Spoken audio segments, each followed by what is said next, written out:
Drop the controller and pick up a pencil. It is time to get your life together. If you're like me, ages in between the ages of 16 to 30, you grew up playing video games. Video games are your life. Every day you were thinking about playing video games. It could have been Call of Duty, Minecraft, GTA, whatever video game you liked. Little Big Planet, that's a real one. If you know, that's an OG game.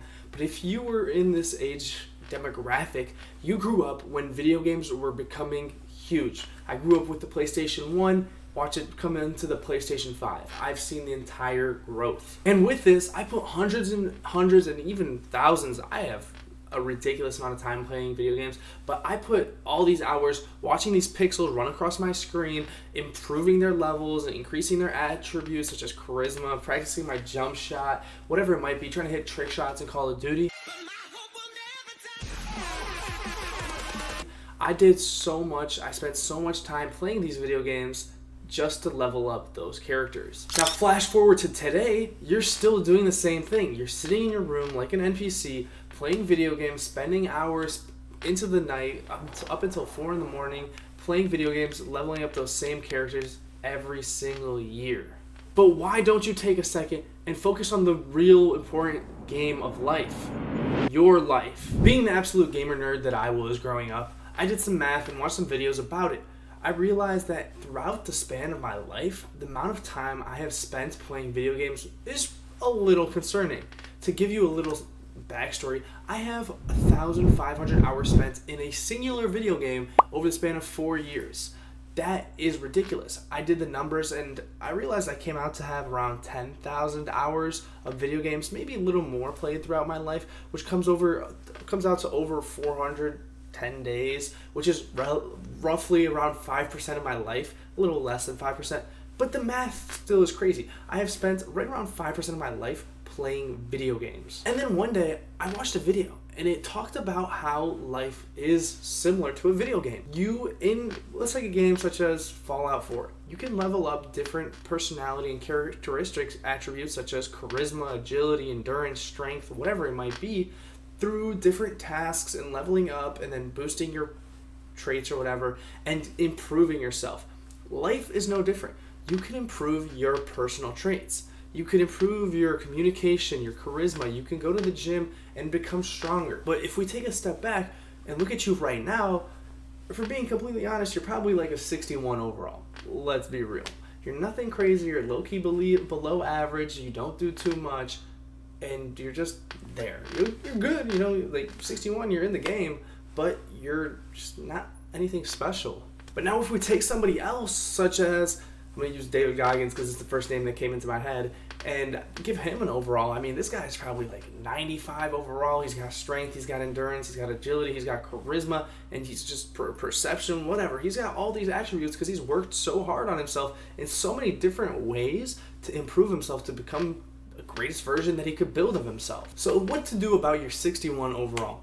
We got to realize, what are you good at? We got to take a step back, think about, what are you good at? What are some things that you focus on, some things that you prioritize? You might be a really good swimmer, you might be really well communicated, you can do public speaking really well, you could do graphic design well, whatever it is. You need to realize, what are your good traits and just master them and hammer on them. Once you realize what your good traits are, it gives you a little bit of an insight into different traits of your life. You'll be able to realize, well, I'm really good at this, but I'm not so good at this. And that'll give you the sign that you need to start working on those things. You need to start putting in practices, doing more work towards it, whatever it might be to help you get there. If you're not somebody that goes to the gym, you realize that, you're a little out of shape, you're a little bigger, you're not as strong as you wish you were. You got to put the work in. You got to go to the gym, you got to exercise, you got to do something, you got to do difficult tasks to become that person that is good at that. You're stronger, you're better in shape. You just got to do the work. What you choose to work on can depend on you. It depends on person to person. It could be social skills, it could be communication skills, it could be physical health, it could be education, it could be financial education, it could be journaling, peace of mind, time management, whatever it was, whatever you want to work on really depends on where you are in life and what you're good at and what you're not good at. And every time you choose to work on one of these attributes, you're leveling up your character just like you used to in your video games. You're becoming a stronger, you're becoming a better individual, you're becoming more diverse, you're becoming more powerful. You know, if you work on one skill, you're going up from a 61 to a 66, maybe even a 70 overall. And next thing you know, you keep growing, you keep building, and you become this amazing, fantastic person that people want to be with, they want to talk to, they want to learn from you, and you're able to just fly through life doing and being the greatest version of yourself possible. So let's say you figured out one specific thing, a very targeted thing that you want to work on. Say it is, for me, I'm going to do what I did. I was weighing in at 235 and I wanted to cut down weight. I made myself a goal that I wanted to cut down to 200. I'm like, damn, 35 pounds, I got to lose that. Looking at it, it's like, dude, that sucks. I don't know how I can lose 35 pounds while I'm still in college. You know, I'm not cooking my own food. I have a chef and then all these other things. But it's a very daunting task, and that's good. You should be shooting for the stars. What you do with this big, daunting task is you break it down into smaller pieces, little bit by bit by bit. What are things you can achieve? You know, maybe not in, so your goal, my goal was 35 pounds I wanted to lose it by the end of the school year, and by that time it was like 3 months that I had. You break it down to, okay, I want to lose this amount of weight every week. So 1.5 pounds, I probably had to lose more. I had to lose like 2 pounds a week. And you break it down and you just go by that. You see how much weight you have to lose. You see what you have to do. You set yourself little mini achievements and mini goals to make it easier and more motivating for you to keep growing and keep learning and keep working towards that big goal, so that you're not sitting there looking at this big picture and thinking like, dude, I don't think I'll be able to do this. Example of this is another video game I used to play as a kid, Minecraft. The goal of Minecraft is beating the Ender Dragon. If you've never played Minecraft, you beat the Ender Dragon, and technically that's the end of the game. That's because when you go into the end, it's called the end, and then when you beat him, it's the end. So beating the Ender Dragon signifies like the end of the game. Obviously, you keep playing. So beating the Ender Dragon when you spawn is like a huge task. You're not gonna go beat him with your fist and win. That's just not gonna happen. But if you break it down into, okay, I need to get some wood. Okay, I need to get some tools. Okay, I need to get some armor. Okay, now I gotta get some food. Now I gotta set up, and then you go after it. Those little tasks are a lot easier to do individually than it is to just be like, oh, I gotta go fight the Ender Dragon. I don't think I'll be able to do it.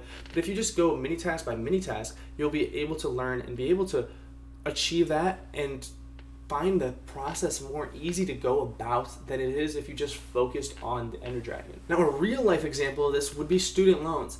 Student loans are a big issue for most Americans in society nowadays. Student loans can put you back $50, $100, maybe even more than $100,000, depending on your financial and your educational state, whatever scholarships you got or whatever school you go to. But thinking like that is hard. You get out of college and you're looking at this debt and you're like, oh my God, will I ever be able to pay it off? What am I going to do about it? I don't think I'll be able to make it. And it sucks. You're looking at it and you don't understand what to do. It's a tough picture. But at the most basic principle of paying off student loans is paying money. How do you do that? You save money. You make money. You make more money. If you realize they're like, okay, I am struggling to pay off my student loans, and you realize that you're spending a lot of money on things, let's say shopping. You're a very chronic shopper, you're a spontaneous shopper, you walk into a mall and it's probably your worst trap. You realize that you stop spending money on that, and instead take that money, put it aside as something that you can contribute to your student loans, and little piece by piece, your student loans are going to start shrinking. Now, if you add getting a side job, a little second job on the weekends, you get more money, and you're committed to putting all the money you earned in that job towards student loans, that just comes down and it starts breaking down. And then over time, I don't know how long, because student loans depends on the person, but let's say over 5, 10, maybe 15 years, you'll be able to break down your student loans and it'll be gone. It'll be a much less impactful thing on your life than if you just looked at it like, oh my God, I have student loans, and you're looking at it with fear. When you break down a big task into smaller pieces, the task seems much easier to complete. Getting an A on an assignment is a lot easier than getting an A in an entire class. So what are you waiting for? You know what you have to do. You know that you have a goal, something that you want to fix, improve in your life, and grow to make you a more interesting character and get you to that 99 overall, all-star, great individual, but you're not working on it. You're not doing anything. And what is stopping you? If we're being completely honest, it is probably fear. And for that, I have a video right here that you can go watch and see what I talk about, the idea of fear and how it holds you back. But from a holistic point of view, what's stopping you is the uncertainty. You're not sure what to do. You're not sure what steps you have to take. But a wise person said, you don't have to be great to start. You just have to start to be great. Video games you played as a kid had helpful tips throughout the game. Things that they pointed out to help you level up and progress through the game much faster. Life is the same way. You will go through life meeting people that are good at specific things, and they will give you tips, they will help you, they will educate you, they will teach you, and help you get to your goals in a much more smooth and fashionable way by providing help. That's just how life goes. You use your people, other people, as a resource, and then they use you as a resource too. It's just giving and sharing and making it so that everybody can grow and learn. But the most helpful tip that I personally figured out myself, not figured out, but came to realization and really applied myself, was that if you make it enjoyable, you will be much more inclined to stick to it. Like a video game, video games are meant to be challenging, but still interesting, entertaining. You wouldn't be playing a video game if you weren't entertained by it and didn't enjoy what you were playing. So make your life the same way. You might not like reading, but start reading things that you find interesting. If you find a book that you find interesting, you're much more likely to read it than if you're forcing yourself to read some sort of, autobiography by somebody that you don't even care about. The goal of reaching success and becoming the character that you want to be in life is making it so that you can follow that journey. You can learn, you can grow, you can find it interesting. If you're working on becoming somebody that you don't find interesting, then you're just forcing yourself, you're making it more difficult on yourself for no reason. And obviously, none of this is possible if you don't put it into effect. If you take these principles, listen to them, and throw them in the back of your head, you're not going to use them and you're not going to be able to learn and grow. So what you have to do is put it into impact and put it into effect and help yourself get to that 99 overall person. The worst thing you could do is take your life and put it into somebody else's hands. Letting them control what you do, when you do it, how your life will turn out, whatever it might be, is the worst thing you could do, because then you're not living your life, you're being controlled by somebody like a video game character, like you used to control video game characters, and now you're just throwing it out and nothing's going on. So what you have to do is take life by the reins. You control your life, you do things that you want to do, and make things happen. Take control of your life and become somebody that you are proud of. Level your character up to whatever level you want to, but make sure that you're always leveling up and growing. Thank you so much for watching. If you enjoyed this video, make sure you drop a like, subscribe, comment, whatever it is. I don't really do these outros anymore, but I try to get straight to the content and get all that going. I just wanted to talk because I'm at my new crib. I'm back at school. I know I recorded a video and uploaded it by this time. So I didn't mention that, but yeah, I'm back at school. I'm at a new place. I got a new house, me and some of my friends. And so I'm back at school. I'm going to keep making content, and I'm going to hopefully get a constant schedule. Still working on some great ideas. I got some great content ideas in here that I want to work out and get developed. I got some really cool ideas that I made, and I just got to make sure I record the content and get it out to you and make it to a higher level, trying to increase my production quality, I guess, of my content so that it's more enjoyable and something you guys would prefer to watch. But with that being said, I hope you guys enjoyed this video. Don't forget, the power to transform your life lies within you. Don't stop learning, don't stop growing, don't stop walking towards your dreams. I'm your host, Andrew Savine, and I will see you in the next video. Peace.